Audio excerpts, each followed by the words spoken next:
वाटकंती the beginning story भाग 8. आधीच्या भागात मध्येच एखादी विजेची शुभ्र लकीर चमकून जात होती. त्या काळ्या ढगात मध्येच ती वीज पाण्यावर पडून त्यात विरघळून जात होती. सुप्री हरकून गेली. एकाच वेळीस 2 ऋतू दिसत होते तिला. ते बसले होते तिथं ऊन पडलं होतं आणि समोर नदीवर दूर काळ्या ढगांची गर्दी झाली होती. पाऊस पडत होता. एका बाजूला मोकळं आभाळ आणि दुसऱ्या बाजूला सुंदर पाऊस. काय सुरेख नजारा होता तो. आकाशने फोटो काढून घेतले. सुप्रीच्या डोळ्यात पुन्हा पाणी आलं. आकाशने बघितले ते. काही बोलला नाही तो. समोर पाऊस तसाच पडत होता. सुप्रीने डोळे पुसले. आकाशने रुमाल पुढे केला. झालं का रडून? कशाला एवढं इमोशनल व्हायचं? आकाशने विचारलं. येते पाणी आपोआप, सुप्री सारवासावर करत म्हणाली. तुम्ही असं मनात नका ठेवू. काही मनात ठेवलं ना की असं बाहेर येतं कधी कधी. सुप्री गप्प होती. डोळ्यात पुन्हा पाणी साठलेलं. आकाशने बघितलं. चला आता तुम्ही आजचा दिवस तरी बोलणार नाही कोणाशी. मी जातो खाली, तुम्ही या सावकाश. रडून झालं की. आकाश उभा राहिला.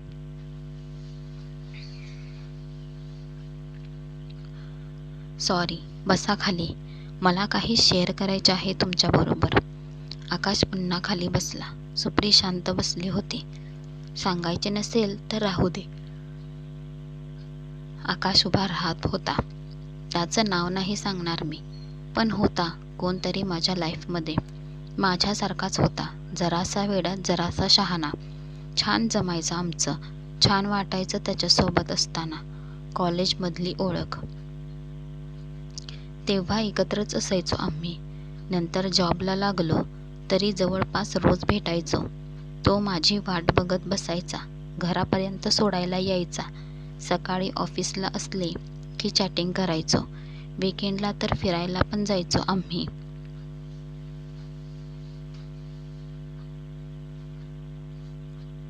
मस्त दिवस होते ते. मग आता नाहीत का ते दिवस? आकाश. माहीत नाही त्याला काय झालं अचानक. नकोशी झाली त्याला मी. बोलणं बंद केलं. मला भेटायचं बंद केलं. चॅटिंग, कॉल सर्व बंद झालं अचानक. मी स्वतःहून मेसेज केला तरच रिप्लाय करायचा. तेही थोडंच बोलायचं. कॉल केला तर बोलायचं की जास्त बोलता येणार नाही. भेटणं तर बंदच झालं.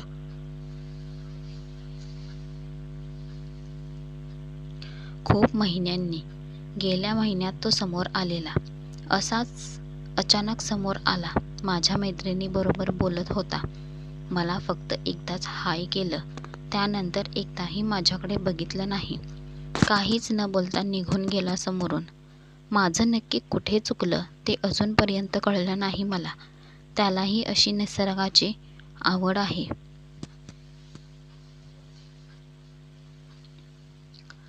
आम्ही फिरायला जायचो ना समुद्रकिनारी पावसात. तेव्हा तो पण असे फोटो काढायचा. माझे पण फोटो काढायचा गुपचूप. म्हणून हे असं काही बघितलं की त्याची आठवण येते मला.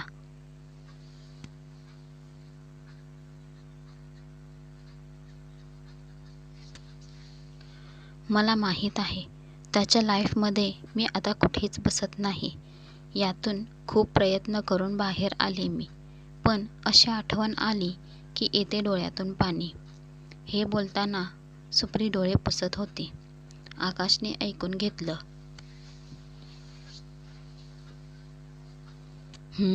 तर हा प्रॉब्लेम आहे. भूतकाळ. आता मी काही फिलॉसॉफर नाही, पण मला एवढं कळते की एखादं नातं तुटलं की काय वाटते मनाला. तो अचानक का निघून गेला किंवा तुमचं काही चुकलं ते मला माहीत नाही. तुम्हीच बोलला ना की त्याच्या लाईफमध्ये मी कुठेच बसत नाही. मग तुम्ही तरी कशाला ते भूतकाळाचं ओझं मनावर घेऊन फिरता? भूतकाळाला कुरवाळत बसलं ना की तो पाळीव होतो. जसे पाळीव प्राणी असतात ना, अगदी तसाच. मग आपण जिथे जाऊ ना तिथे तो आपल्या मागून येतो.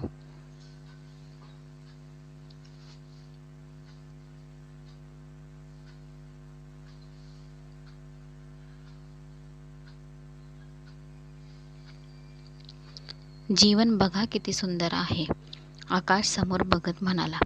अशा सुंदर जीवनात कशाला असं काही मागे लागून घ्यायचं?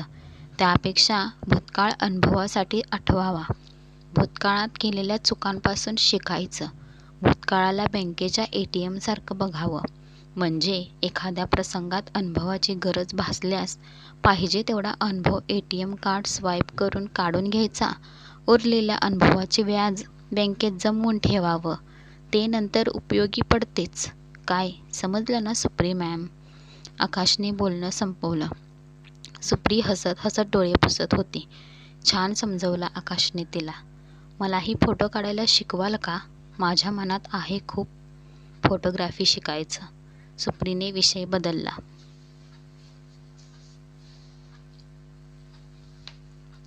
शिकवीन. पहिलं शहरात जाऊ, मग शिकू खूप काही. आता चला खाली, नाहीतर सगळे शोधत राहतील. आकाश उभा राहिला.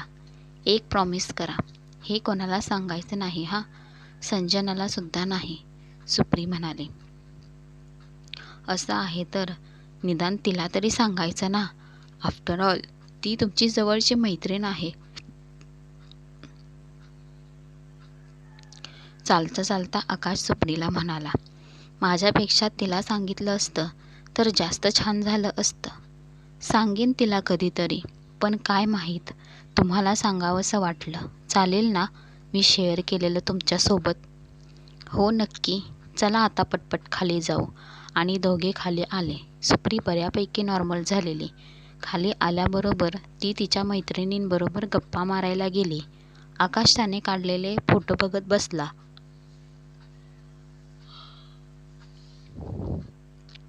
छान छान फोटो होते सगळे. अचानक एका फोटोवर त्याची नजर खिळली. सुप्रीचा फोटो होता तो. मगाशी पाऊस बघतानाचा फोटो. तिला कळू न देता त्याने क्लिक केलेला. किती छान हसते ही. स्वभावसुद्धा छान आहे, पण जरा भूतकाळात हरवली आहे. त्यातून बाहेर आली तर खूप छान होईल. आकाश किती वेळ तिचा फोटो बघत होता. ॲक्च्युली त्याला सुप्रीचा स्वभाव आवडायला लागला होता. गेल्या महिन्यात त्या ऑफिसचं उद्घाटन होतं. तेव्हापासूनची ओळख फक्त. काही लोक चटकन मनात घर करून राहतात, त्यातलीच एक सुप्री. आकाशला तिच्याबरोबर बोलायला आवडायचं. फक्त तो कधी असा कोणाशी मोकळेपणाने बोलला नाही. आधी कधी. इथे सुप्रीला सुद्धा आकाशशी सोबत आवडायला लागली होती. बऱ्याच वेळा तिचं आकाशशी विचारपूस करायची. त्याच्यासारखं वागायला बघायची. त्याचं फिरण्याचं वेड, विचार करण्याची पद्धत तिला आवडायची. फक्त तो कमी बोलायचा हे तिला खटकायचं. तरी गेल्या काही दिवसांपासून जी भटकंती सुरू होती तेव्हापासून खूप बदलली होती ती. आकाश छान समजवायचा तिला. म्हणून आजकाल जास्तच आनंदी राहायला लागली होती.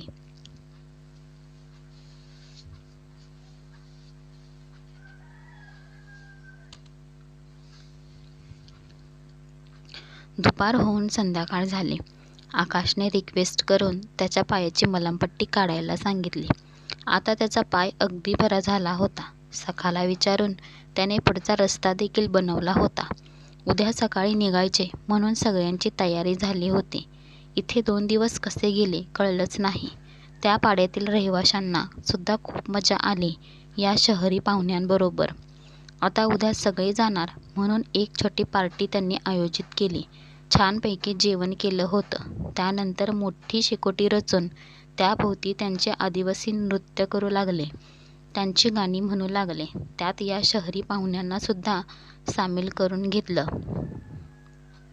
आकाश फोटो काढत होता. पाय आत्ताच बरा झाला म्हणून त्याला कोणी नृत्यासाठी आग्रह केला नाही.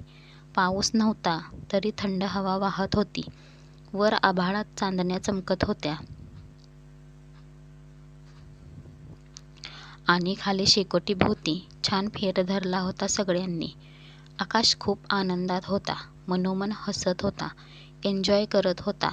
सुप्री नाचत होती. आकाशला हसताना बघून तिला आनंद झाला. आकाश सुप्रीकडे हळूच बघत होता. किती उत्साहाने ती नृत्य करत होती. भूतकाळाचं ओझं दूर फेकून दिल्यासारखी वाटत होती. सगळेच छान. रात्री उशिरापर्यंत पार्टी चालू होती. नाचून नाचून दमलेले सगळे पटकन झोपून गेले. सकाळी लवकर निघायचे आहे हे आकाशने आधीच सांगून ठेवलं होतं. पुढचा दिवस कोंबड्यांच्या आरवणाने तो आदिवासी पाडा जागा होत होता. प्रथम आकाश जागा झाला. त्याला एक वेगळीच झोपडी दिली होती झोपण्यासाठी. 2 दिवसात पहिल्यांदा तो एवढ्या पहाटे जागा झाला होता. सकाळचे 7 वाजले असतील. अजूनही सूर्यदेवाने दर्शन दिले नव्हते. आकाश झोपडीबाहेर आला. धुकं पसरलेलं होतं. अगदी वेगळंच दृश्य. धुकं जमिनीलगतच राहिलं होतं. जणू काही ही झाडं झोपड्या ढगांच्या वर तरंगत होती.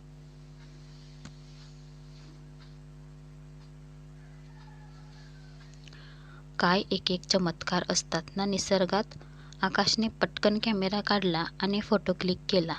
अजून पुढे गेला थोडा. एका झाडांच्या फांदीवर एक पक्ष्यांचं जोडपं एकमेकांना बिलगून बसलं होतं. कदाचित यांची पहाट अजून झालेली नाही. तो क्षणही त्याने कॅमेरा टिपला. येणाऱ्या वाऱ्यासोबत ते पायाखालचे धुकं हलायचं. एक वेगळीच लहर उठायची तिथे, अगदी समुद्रात येणाऱ्या लाटांसारखी.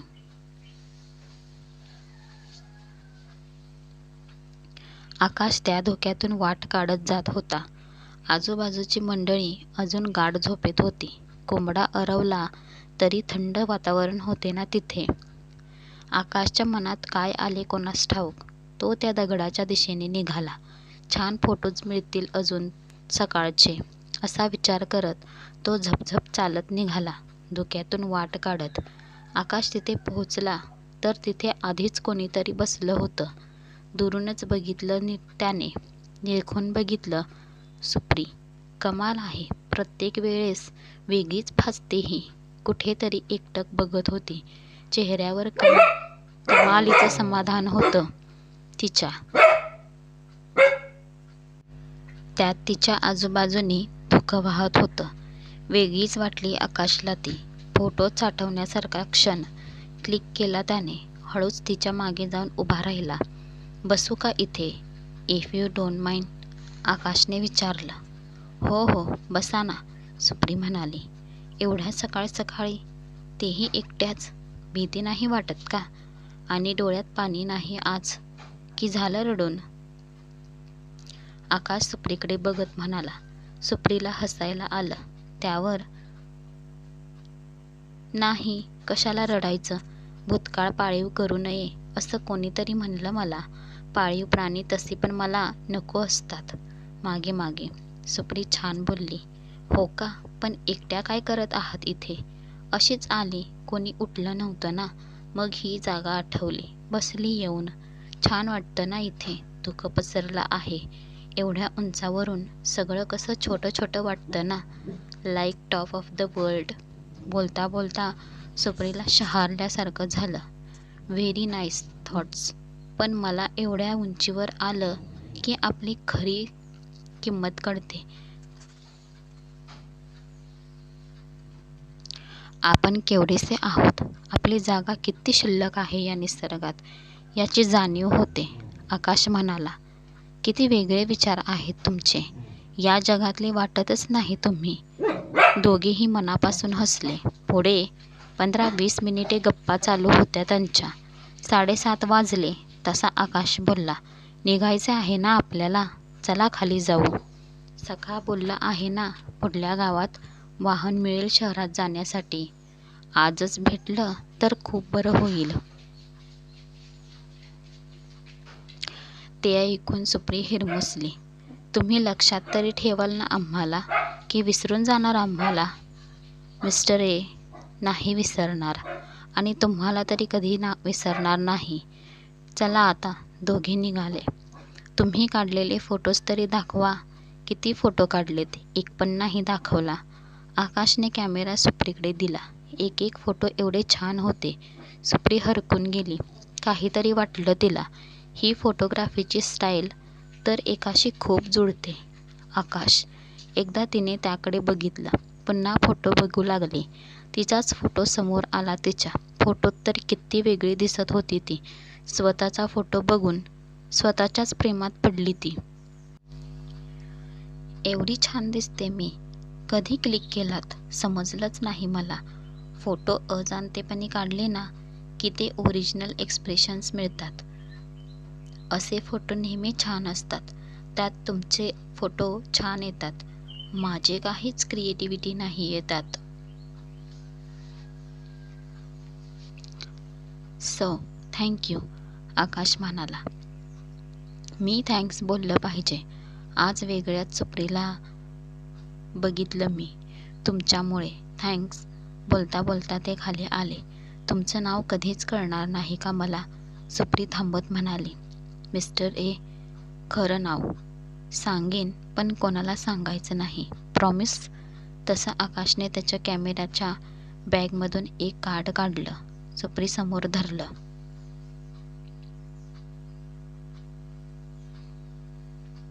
ए फॉर आकाश. आकाश हसत म्हणाला आणि कॅमेऱ्याकडे बोट दाखवत निघून गेला. कार्डवर पण तेच नाव, तेच मॅगझिनचं नाव. सुप्रीला आनंदाचा मोठा धक्का बसला.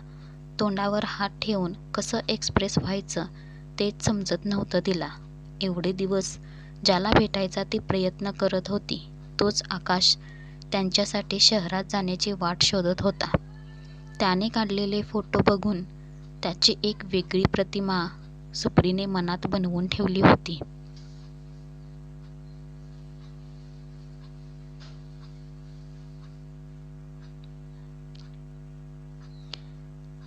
तसाच नाही, पण एक वेगळा, त्याहून चांगला आकाश तिला भेटला होता. अमेझिंग फिलिंग होतं ते. काहीतरी सापडल्यासारखं. सुप्रीला अजून विश्वास बसत नव्हता. थोड्या वेळाने सगळे जागे झाले. निघायची तयारी झाली. सखा तयारीत होता. सगळ्या ग्रुपनी त्या लोकांचा निरोप घेतला आणि निघाले पुढच्या प्रवासाला. आकाश सखासोबत पुढे होता. सुप्री त्याच्याकडेच बघत होती चालताना. वेगळ्याच खुशीत होती. संजनाला समजलं ते. काय ग, काय झालं तुला? एवढी खुश का आहेस? असंच सांगतेस का आता? संजनाने परत विचारलं. असंच तर. एक खुशी की किंमत तुम क्या जानो संजना बाबू. दोघीही हसायला लागल्या.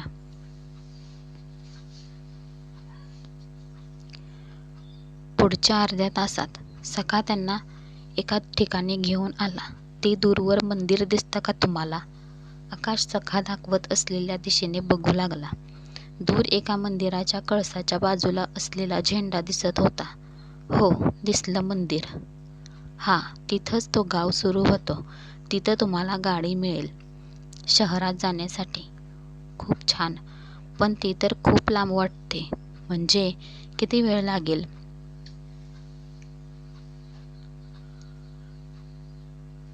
माहीत आहे का तुला?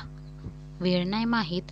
पटपट चालला ना तर दुपारची उन्हं उतरली की पोहोचाल तुम्ही. नदी वगैरे नाही ना या वाटेत? हाय, पण त्या बाजूला हाय. इथून सरळ रान फक्त वाटेत. नाकासमोर चालत जा. बरोबर जाल तिथं. म्या त्याच्या पुढं जाऊ शकत नाही ना. नाहीतर म्याच आलो असतो गावापर्यंत. आकाशला समजलं ते.